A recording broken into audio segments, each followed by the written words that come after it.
আসসালামু আলাইকুম গাইস, আপনারা সবাই কেমন আছেন? আমি অনেক ভালো আছি। তার জন্য আজকে মধুপুর আইছি।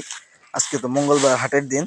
আশা করে মনে হইলো তাহলে তো মধুপুরের বিখ্যাত হাটের ভিতরে যে বিখ্যাত মানে বুট মুড়ি, এটা তো খাওয়াই লাগে। তার জন্য কিন্তু বুট মুড়ি খেতে চলে এসেছি। প্রথমে আমি মামাকে বলে দিয়েছি যে আমার জন্য 20 টাকার বুট মুড়ি দিতে। মামা কিন্তু এই যে 5 টাকার মুড়ি দিল এবং সে আমার জন্য 15 টাকার এই যে বুট দিল।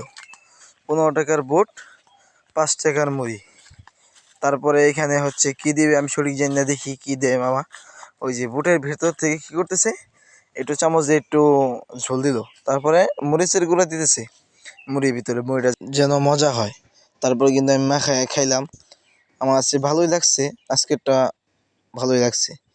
তারপরে হচ্ছে আমি আপনাদের আরেকটা বিষয় দেখাই, হচ্ছে দেখেন পানি খাওয়ার পদ্ধতিটা দেখেন। মানে ওরন সিস্টেম করে দিয়েছে গ্লাসের ভিতরে এই লাঠি দিয়ে। ওই লাঠির দ্বারা পানিটা কিন্তু পাতিল থেকে উঠায় খাওয়া লাগে। এটা আরও আমার কাছে ভালো লাগছে।